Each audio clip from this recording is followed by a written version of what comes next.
언론사 여러분 감사드립니다. 이제 드디어 우리 대한민국의 정광훈 목사님과 광화문 시대가 열렸습니다. 여러분들께서 협조해 주시고 언론으로 많이 홍보해 주시기 부탁드리겠습니다. 다른 순서 없이 정광훈 목사님 나오시면 바로 시작하겠습니다.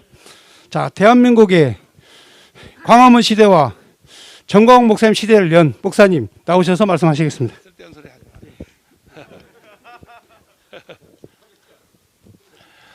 존경하는 국민 여러분, 여러분들이 그렇게 원하셨던 우리 대한민국이 다시 한번 살아났습니다. 대한민국에서 태어나서 대한민국에서 살고 또 대한민국에서 살아야 할 모든 국민들은 꼭 알아야 할 사건이 하나 있습니다. 그것이 무엇인가? 도대체 이 대한민국이 어디서부터 왔는가? 그리고 지금 어디에 서 있는가? 그리고 이 대한민국이 어디로 갈 것인가?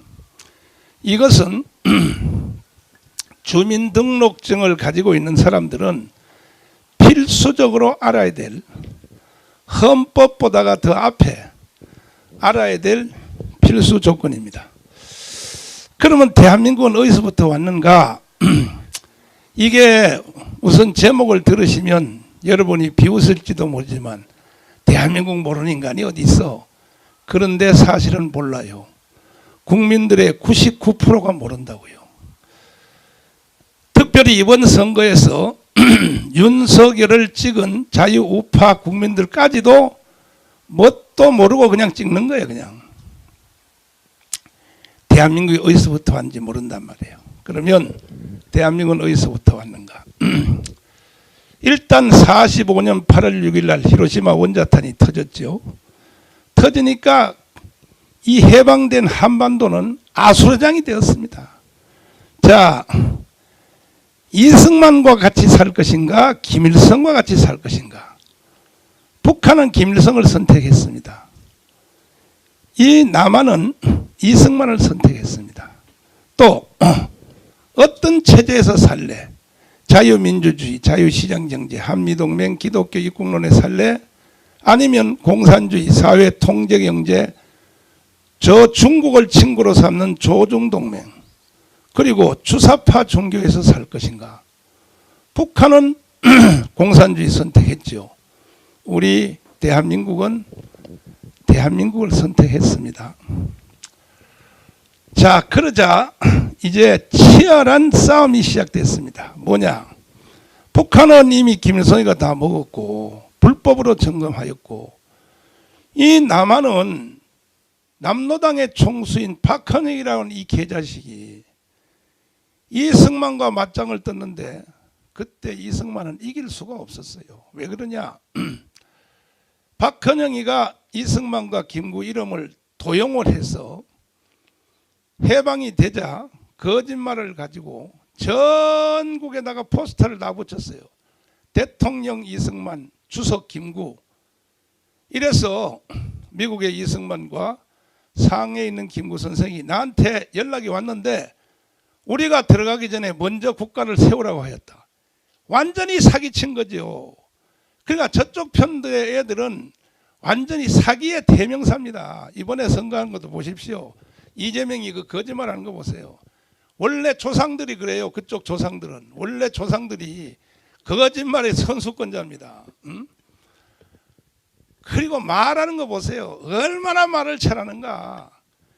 아니, 자유우파 대표인 윤석열 이 후보는 말이 둔해. 늘 토론하는 걸 보면요, 내가 짜증이 나. 아유, 저 말을 어떻게 저렇게 하냐 말이야. 세상에 대장동 사건을 지가 일으켰는데도 윤석열을 대장동의 몸통이라고 몰고 가니 기가 막히죠.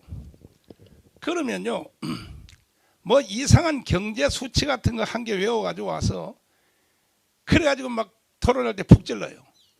뭐 어찌고 저찌고 이거 아십니까? 그러면 그걸 어떻게 알아? 그걸 어떻게 알아? 그러면 윤석열 후보는 이렇게 대답을 해야 되거든요. 혹시 후보님 머리털 숫자가 몇 개인지 아십니까? 모른다. 그것도 모르고 무슨 대통령 나와요? 이렇게 조져야 되는데 이게 말을 할 줄 모르고 말을. 그러다가 마지막 토론에서 그래도 우리의 마음을 시원하게 하는 게 뭐냐. 그냥 계속 몰고 가니까 당신은 거짓말의 단인이라 그럴 때 내가 아주 내가 속이 시원했습니다. 그럼에도 불구하고 지금 선거가 자유우파가 이겨서 지금 흥분해서 들뛰는데도 불구하고 여러분 이것은 거품과 같습니다. 왜? 대한민국의 건국 철학을 모르는 국민들은 잠시 기뻐서 들고 뛰고 우리가 이겼다 해봤자 건국 철학을 모르면 안 돼요. 그러니까 전 국민들이 박헌영한테 속아서 78%가 거기 가입을 했습니다. 진명여고 강당에서 박헌영이가 조선인민공화국을 선포했죠. 거기 가입한 전 국민이 78%니까 78%. 도저히 대한민국이 탄생될 수가 없었어요. 그때 하늘이 내려준 이승만 하나 때문에 이승만이가 들어와서 10월 16일 날 들어와서 박헌영을 북한로 쫓아버리고 국민들에게 눈물의 연설을 통하여 얼마나 우리나라 그때 국민들이 멍청했냐. 전 국민의 80%가 글을 못 썼어요. 글을. 이 쉬운 한글을 못 썼다니까요. 안 믿어지십니까?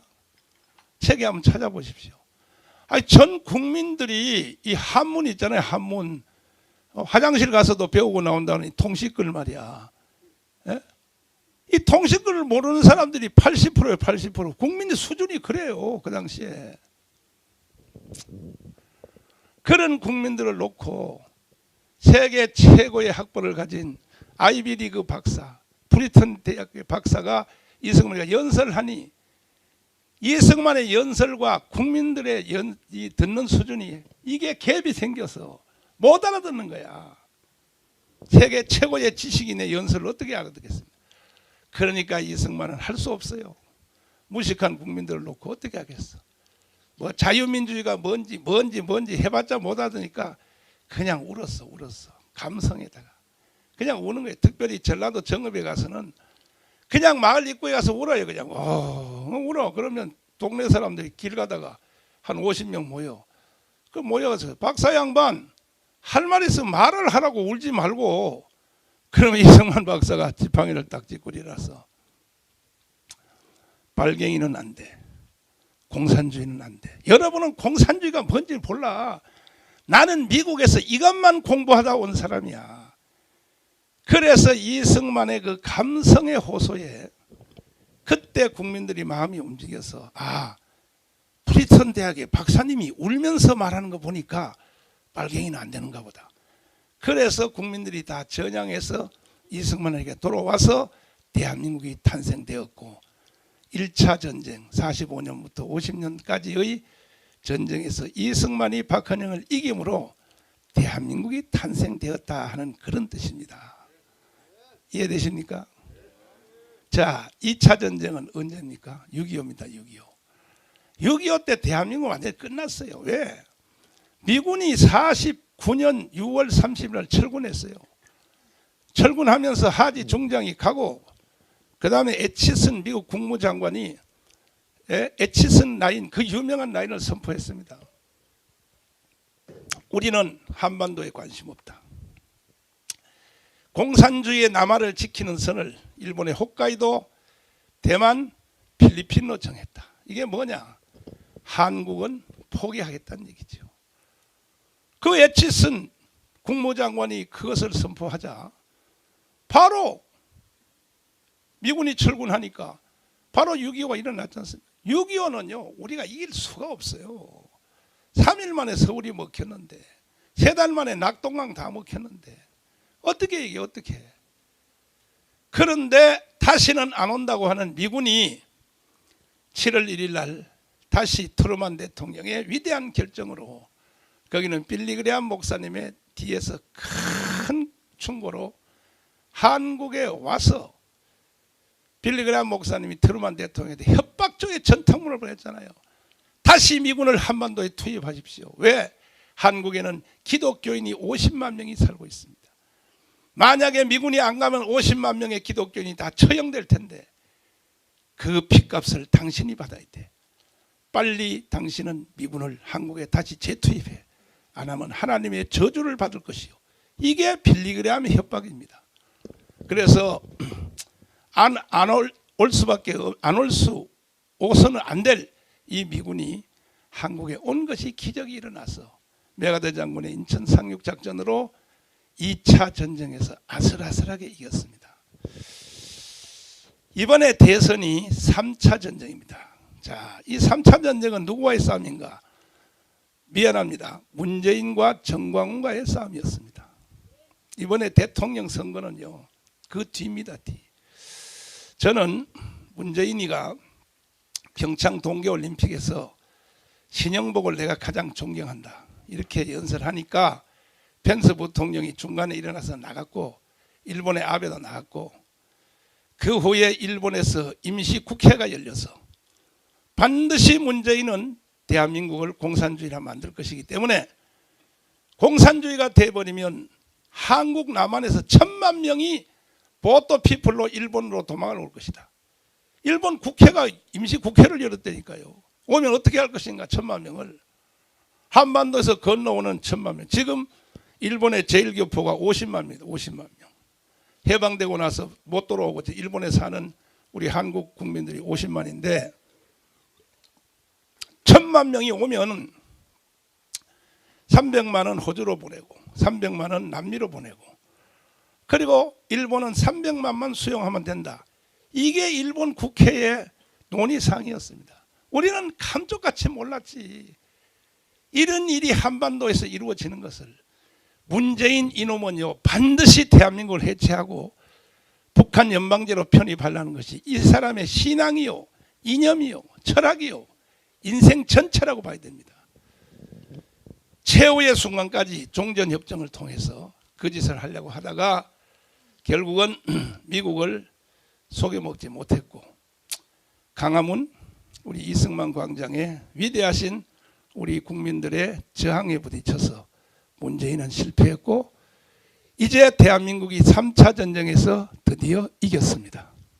문제는 윤석열입니다. 앞으로 윤석열 대통령이 어떻게 하냐에 따라서 다시 이명박과 박근혜처럼 될 것인가, 아니면 박정희, 이승만에 이어가는 세 번째 지도자가 될 것인가는 아마 6개월 정도만 지켜보면 윤석열 대통령의 실력과 그 정체가 드러날 것입니다. 그래서 우리는 이제 여기서 강화문 운동을 중지할 수 없어서 윤석열 대통령을 지원할 뿐 아니라 대한민국을 다시 바로 세우기 위하여, 왜? 아무리 대통령이 돼도 자기의 지지 세력이 없으면 자기의 정책을 펼 수가 없는 것입니다. 또 이명박과 박근혜 같이 또 허벅허벅할 가능성이 많습니다. 그래서 오늘도 우리는 광화문 광장에 모여서 국민대회를 이어갈 것입니다. 존경하는 국민 여러분, 지금 대한민국이 현재 처한 위치를 잘 알아야 됩니다. 정확히 알아야 됩니다. 난 이번에 국민들이 투표하는 걸 보고 기절하고 초풍할 뻔했습니다. 국민의 절반이 사기에 넘어갔어요. 사기에. 절반뿐이 아닙니다. 자유우파를 찍은 국민들도 80% 90%는요 뭐가 뭔지 모르고 찍는 거예요. 그냥 뭐가 뭔지 모르고. 이래가지고는 안 된다는 거예요. 그래서 대한민국 국민들이 속히 건국 철학을 다 공부하고 자유민주주의, 자유시장경제, 한미동맹, 기독교 입국론, 이승만의 건국 철학과 박정희의 개발 철학, 목표를 세우라. 그 목표를 이룰 사람 멘토를 찾으라.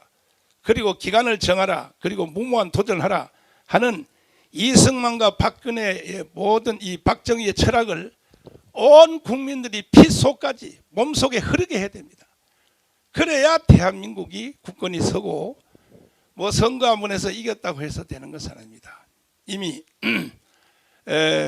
오늘 토요일부터 미국 대사관 앞에서 미군 철수 데모를 계획을 하고 오늘 시행한다고 여러분 언론 통해 보셨죠. 보세요. 쟤들이 어떤 짓을 하는가. 옛날 같으면요 사거리 없이 미 대사관 앞에서 미군 철수하라 이런 데모를 해요. 그래서 우리는 우리 조국 대한민국을 지킬 것이며 앞으로 저희들은 이제 목표를 통일로 잡아서 속히 김정은 저놈을 저 러시아로 쫓은지 중국으로 쫓은지 쫓아버리고 건국 후 70년 후에까지 저 김일성 3대 부자 때문에 7천만의 이 민족이 한 놈 때문에 왜 고통을 당했냐는 거죠. 속히 제거하고 북한 노동당 정권을 해체하고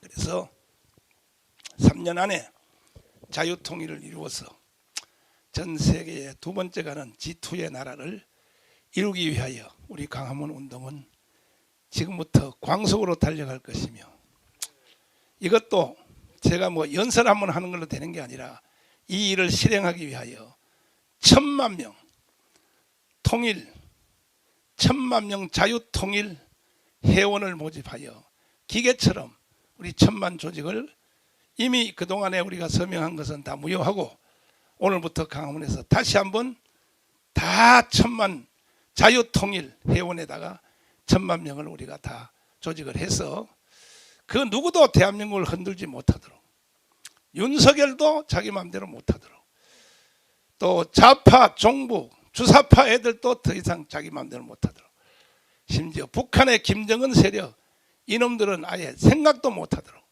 우리는 대한민국을 굳건히 지켜나갈 것입니다. 감사합니다.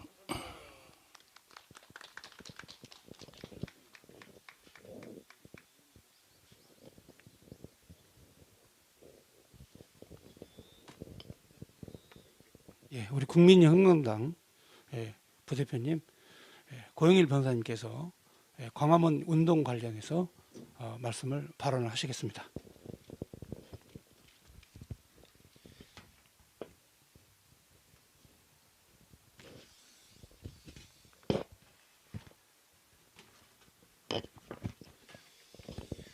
반갑습니다. 국민혁명당 부대표 고영일 변호사입니다. 여러분들이 밤잠도 못 주무시면서 그 투표 결과, 그 선거의 결과를 기다렸는데 하나님께서 이 좋은 날을 허락하여 주신 것에 대해서 상당한 엄청난 우리 감사를 드립니다. 그런데 이번에 투표 결과 전에 사전 투표와 그리고 출구조사 결과가 나왔을 때 국민들은 엄청난 충격을 받았습니다. 그들이 사전에 공표했던 대로 75%까지만 투표율이 되면 여당이 이기고 75%를 넘어가면 야당에게 유리하다는 이런 결과를 언론에 계속해서 흘려대면서 해놓은 결과 그대로 출구조사 결과가 나왔을 때 국민들은 충격에 휩싸였습니다. 그러나 그 전에 국민혁명당은 단일화 추진위원회를 만들어서 워커힐 호텔에서 5차례 그리고 전국을 순회하면서 단일화와 관련된 이 압력을 행사해서 두 사람이 단일화를 이루어내는 결과를 만들어냈는데 아니 사전 투표 내용에 있어서도 엄청난 부정행위들이 발견됐을 뿐만 아니라 출구조사 결과가 0.6% 차이로 방송 3사는 우파가 이긴다, JTBC는 좌파가 이긴다, 여당이 이긴다 이런 결과가 나왔을 때 정말 충격적이었습니다. 그러나 국민혁명당은 너아라 TV를 통해서 계속해서 투표를 독려했습니다. 전국에 있는 300만 당원들이 부지런히 뛰어다니며 연락을 했습니다. 그 가운데는 국민혁명당의 당원 9분이 순교하는 일까지 있었습니다. 최은선 목사님, 최종환 목사님, 조동순 목사님, 하상필 목사님, 신정원 목사님, 강경애 목사님, 고성희 목사님, 이상열 목사님, 서정자 사모님 같은 이런 분들이 순교의 피를 흘려주셔서 결국은 투표율이 77.1%에 이르면서 자신들이 예상했던 사전투표를 통해서 조작하면서 75%의 투표율이 아니라 77.1%라는 투표율을 가지고 결국에는 우파가 승리하는 결과가 나왔던 것입니다. 다시 한번 순교의 피를 흘려주신 많은 당원 여러분들, 그리고 그 가족들, 그리고 지지해준 국민들에게 감사를 드립니다. 그리고 3번이나 감옥에 갔다 오시면서 이 서슬이 펄은 문재인 권력의 정권 초기부터 투쟁을 하여 오셨고, 그리고 건강까지 다 해치면서 그 앞에서 이끌어 주신 정광훈 대표님의 그 노고를 생각지 않을 수가 없습니다. 결국에는 살아있는 권력과 싸워서 이겨냈기 때문에 국민혁명당은 다시 한번 혁명을 완수했다고 저희들은 자부하고 있고, 성공했다고 자부를 하고 있습니다. 혁명이 성공했기 때문에 앞으로 남은 일은 자유통일이라는 우리 헌법에서 얘기하고 있는 민족의 사명, 자유통일이 결국 대한민국의 사명이기 때문에 저희들은 당명을 자유통일당으로, 혁명은 완수했기 때문에 마지막 남은 대한민국의 사명인 자유통일을 위해서 당명을 국민혁명당에서 자유통일당으로 바꾸도록 하겠습니다. 그리고 6일 지방선거에 앞서 중앙선관위가 지금껏 해온 부정선거 행위에 대해서 저희들은 좌시하지 않을 겁니다. 이번 보궐선거 결과와 대선의 선거 결과가 너무나도 많은 차이가 있습니다. 한 투표장에서 일어난 투표 행위에 대해서 종로구는 24%로 야당 후보가 이겼습니다. 그 다음에 청주 상당도 24%로 이겼습니다. 서초구는 48% 차이로 이겼습니다. 경기도 안성 19% 차이로 이겼습니다. 야당이 강세했던 종로구와 경기도 안성이 24%, 19% 차이로 이겼는데 0.6% 차이로 야당 후보가 겨우 이겼다고요. 여러 가지 직접 선거에 반했던 내용들, 그리고 비밀 선거를 침해했던 일들, 가림막을 설치하지 않고 가림막을 설치해달라고 요구했더니 선관위 지침이 개정됐다고, 선관위 지침보다 공직선거법 147조 6항 그게 우선입니다.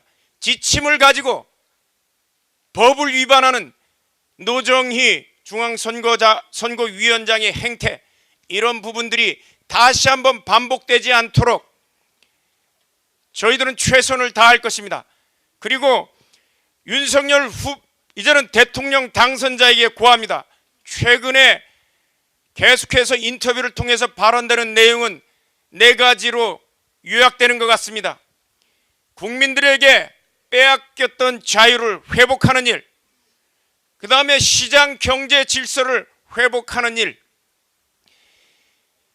무너진 헌법 질서, 때법에 의해서 좌지우지됐던 헌법 질서를 다시금 회복하는 일, 마지막으로 통일의 사명, 이 사명, 이 4가지로 압축될 수 있는 것 같은데, 여기에 대해서 윤석열 당선자가 대통령이 돼서 적극적으로 추진해 줄 것을 요청드리며, 이와 같은 4가지 핵심 사항에 대해서 국민혁명당, 앞으로 자유통일당은 적극적으로 협조를 할 것입니다. 그러나 잃어버린 국민들의 자유를 회복하지 않거나, 그리고 자유시장 경제 질서를 회복하는 일을 안 한다든가 게을리한다든가, 그리고 무너진 헌법 질서를 회복하지 않고 종전처럼 그대로 문재인 정부에 따라갔던 그러한 내용으로 계속될 경우, 또는 통일에 대한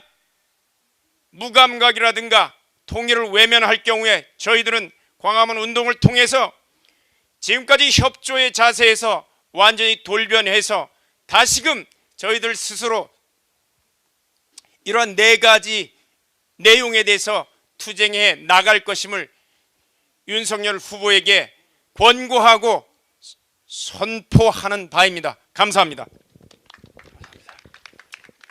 자, 이제 마지막으로 국민혁명당 대변인 구주아 변호사님 발언하시겠습니다. 반갑습니다. 구조화 변호사입니다. 지금 대한민국의 우선 과제, 지금뿐이 아닙니다. 과거, 현재, 미래, 대한민국이라는 나라의 최우선 과제가 무엇이겠습니까? 그것은 바로 2,500만 북한 동포의 해방입니다. 2,500만 북한 동포가 굶어 죽어가고 있습니다. 여러분, 상상이 되십니까? 우리는 굶어본 적이 없어서 이 말을 상상조차 할 수 없을 겁니다. 그런데 저는 수년 전부터 우리 탈북민들의 변호 활동에 신경을 많이 썼습니다. 2년 전 우리 박상학 대표 형제가 전단지를 뿌리고 그리고 페트병 쌀보내기 운동을 했다는 이유로 압수수색을 받고 경찰 조사를 받을 때 제가 참여했습니다. 그런데 거기서 조사를 받던 박정호 대표가 어이가 없어서 눈물을 흘렸습니다. 눈물을 흘리면서 뭐라고 했냐면 대한민국 사람들은 모를 것입니다. 굶어 죽는다는 것을. 여기서는 음식물이 남아서 버리는데 북한에서는 사람들이 굶어 죽어가고 있습니다. 그런데 내가 페트병에 쌀을 담아서 바다에 띄워서 북한 사람들 한 끼라도 쌀밥 먹고 대한민국에 이러한 자유와 풍요가 있다라는 것을 보여주기 위해서 보낸 것을 가지고 나를 이렇게 죄인 취급하고 범죄자 취급하는 이 현실이 너무 기가 막히고 어이가 없어서 눈물을 흘리더군요. 그분 올해 얼마 전에 다 그거 무혐의 처분 받았습니다. 그리고 우리 교인 중에 한 명 탈북민과 또 제가 사건 때문에 작년에 얘기를 하다가 이런 얘기를 들었습니다. 잘 들어보십시오. 어떻게 탈북을 하고 이 땅에 오게 됐냐라고 물어보니까 그분이 그러더라고요. 온 가족이 굶어 죽었다. 부모님 굶어 돌아가시고 5살 먹은 아이가 굶어 죽고 젖먹이 아이가 엄마 젖이 안 나와서 굶어 죽고 여동생이 굶어 죽고 그러니 아내는 떠났고요. 혼자 남았다는 거예요. 혼자. 그래서 이 땅에 왔다고 합니다. 이 땅에 와서 교회 지키려고 나왔다는 거예요. 저는 그 말을 듣고 처음에 거짓말인 줄 알았습니다. 이게 무슨 말이 생전 처음 들어보는 얘기를 듣고 부모가 죽고 아이 둘이 다 죽고 여동생이 굶어 죽는 이런 현실이 지금 우리 한반도에서 일어나고 있는 겁니다. 그런데 우리가 어떻게 여기에 관심을 안 가질 수가 있단 말입니까? 그런데 지금 이 문재인 정부는 어떻게 하고 있습니까? 2019년 탈북 청년 2명을 안대를 눈에 씌워가지고 강제 북송 시켰죠. 이거 분명히 살인죄입니다. 여기에 가담한 자들 살인죄로 법적 책임 반드시 물어야 됩니다. 그리고 이번 주에 어떤 일이 일어났습니까? 7명이 배를 타고 우리 대한민국 영해로 들어왔는데 돌려보냈죠. 우리는 지금 모릅니다. 그분들이 왜 대한민국에 왔는지. 그런데 정부 발표에 의하면 뭐라고 했습니까? 용도를 알 수 없는 배를 타고 7명이 이삿짐을 싣고 왔더라. 그런데 귀순 의사가 없어서 항로를 잘못 선택한 것 같아서 보냈다. 여러분, 용도를 알 수 없는 배에 이삿짐을 싣고 북한에서 대한민국으로 오는 것을 우리는 귀순이라고 합니다. 그렇죠? 그런데 이거를 다시 돌려보냈다. 여러분, 이건 도저히 용납할 수 없는 일이고 용납해서도 안 되는 일입니다. 여러분, 반드시 명심하셔야 됩니다. 우리 대한민국의 제1의 과제는 2,500만 북한 동포입니다. 모든 정책의 판단 기준도, 선거와 투표의 판단 기준도 여기에 기준을 두고 우리는 행동해야 됩니다. 평화롭게 지내면서, 남과 북이 평화롭게 지내면서 2,500만 동포가 굶어 죽으면 그게 잘하는 겁니까? 그래서 우리 국민혁명당은 이제 자유통일의 기준을 두고 앞으로 우리 2,500만 동포들의 해방을 위해서 목숨 걸고 투쟁해 나갈 것을 선포하겠습니다. 감사합니다. 네, 감사합니다. 홍보위원장 이은재 목사입니다. 정광훈 목사님께서 보도자료를 배포하지 않았기 때문에 간략하게 네 가지만 말씀드립니다. 먼저 통일입니다. 이번에 광화문 운동의 가장 핵심은 통일입니다. 두 번째로 주사파를 척결하는 것과 그리고 세 번째로 명확하게 이 경제 발전을 통한 그런 지투 국가로 가는 겁니다. 그리고 이제 네 번째로 제일 중요한 겁니다. 지금 현재 180석 의석을 장악하고 있는 여당에 의해서 앞으로 이제 바뀌었죠. 여야가 바뀌었죠. 민주당에 의해서 상당히 많은 어려움이 있을 것이다. 그러므로 우리 광화문 세력들이 더 결집해가지고 이 국정이 안정되게 이끌어져 갈 수 있도록 광화문에 1천만 우리 자유시민들이 다 함께 힘을 합해서 나라를 지켜야 된다 하는 내용으로 요약되는 겁니다. 이 내용에 대해서 여러분들이 정확하고 명확하게 좀 홍보를 많이 해주시기를 부탁드리겠습니다. 이것으로 기자회견을 마치도록 하겠습니다. 참석해 주신 여러분 대단히 감사합니다. 언론사 여러분 고맙습니다. 감사합니다.